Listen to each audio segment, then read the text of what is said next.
संज्ञान हुआ होता तो 18/8/2023 मुकदमा नंबर 293 पे कार्रवाई हुई होती।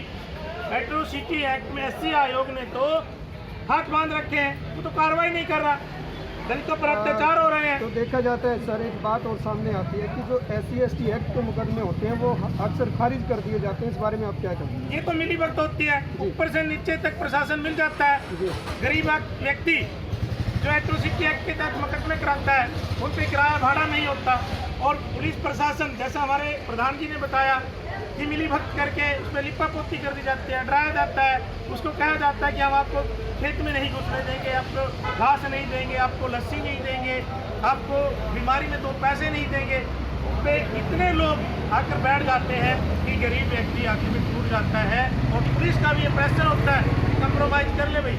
मैं कुरुक्षेत्र में न जाने कितने एट्रोसिटी मुकदमे दर्ज हो रहे हैं, कई मुकदमे मेरे संज्ञान में आए हैं, और मैंने जो SC आयोग का चेयरपर्सन है उसको ये जो मोहनपुर के मामले की दरखास्त है वो पर्सनल भेजी है कि आप इस पे संज्ञान ले, इसका स्टेटस मंगाए, केवल मोहनपुर का ही नहीं बल्कि पूरे हरियाणा का स्टेटस मंगाए।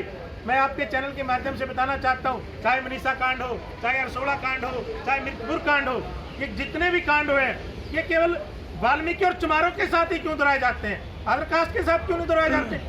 क्यों इनकी आवाज़ को दबाया जाता है? जब ये कांड होते हैं तो देखा जाता है सरकार में मौजूद नेता सामने नहीं आते। इस बारे में क्या कहेंगे? वो सरकार की मलाई खा रहे हैं, वो क्यों आएंगे गरीबों के साथ?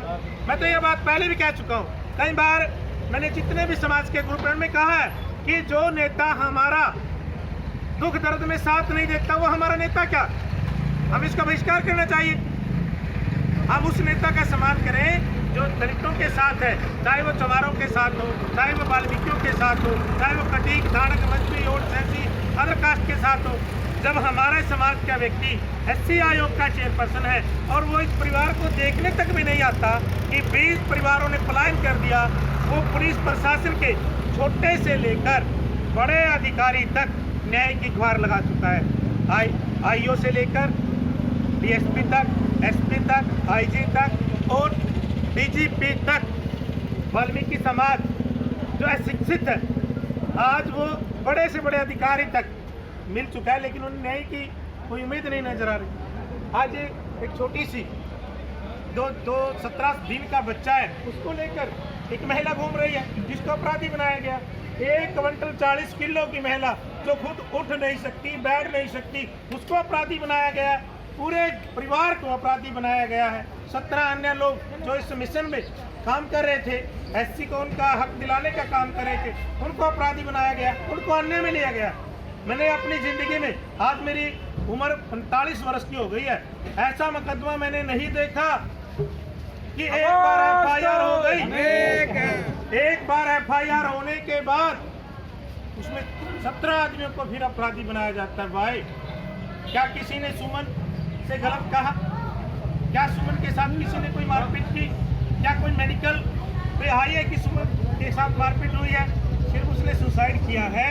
वो घरेलू परिस्थितियाँ और स्पष्ट है कि जो व्यक्ति सरेआम दिन दहाड़े, ये गांव के लोग कह रहे हैं, मैं नहीं कह रहा हूँ, ये गांव के लोग कह रहे हैं कि सुमन तो भाग्य के साथ घूमती थी।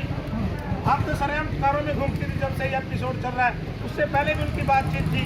अब बहन जी ने पसंद किया था कि क्या ये मामला हो सकता है। देखो, हम मृतिक आत्मा वो परमात्मा को प्यारी हो सके, हम किसी के चरित्र पर व्यक्तिगत कटाक्ष नहीं करते, लेकिन आप समझदार हैं कि जब कोई महिला किसी प्राय व्यक्ति के साथ घूमती है तो बातें कुछ भी हो सकती हैं।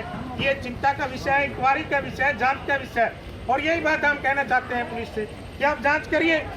दिलबाग जो बातें कह रहा था वो फोन भी करती थी अक्सर। ये बात भी आई है कि ये वीडियो है, ये वीडियो जो रिकॉर्डिंग हमने आपको सुनाई है, इससे पहले एक ऑडियो भी है, वो भी दिलबाग ने खुद बनाई है और इन लोगों के नंबर पर आई है, वो हमारे पास भी आ चुकी है कि ये लोग एक षड्यंत्रकारी हैं योजनाबद्ध तरीके से। क्योंकि विक्रम की दरखास्त में लिखा है, विक्रम की दरखास्त में लिखा है कि दिलबाग सातिर दिमाग है, ये विक्रम ने अपनी दरखास्त में लिखा है। तो इसका मतलब कुछ भी हो सकता है। विक्रम अपनी घरवाली के बारे में कहते हैं कि मेरी घरवाली को लेकर घूम रहा है, वो डर के मारे असली बात नहीं बता रहा। लेकिन पुलिस ने उसकी सुनाई नहीं की और ना ही एससी आयोग ने कोई सुनाई की।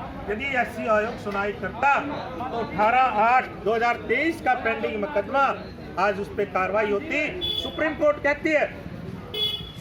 कहती है कि जब एट्रोसिटी एक्ट का मुकदमा हो जाता है तो उसमें इन्वेस्टिगेशन की आवश्यकता नहीं होती, लेकिन पुलिस क्यों एट्रोसिटी का मुकदमा करने के बाद भी अपराधियों पर कोई कार्रवाई नहीं करती?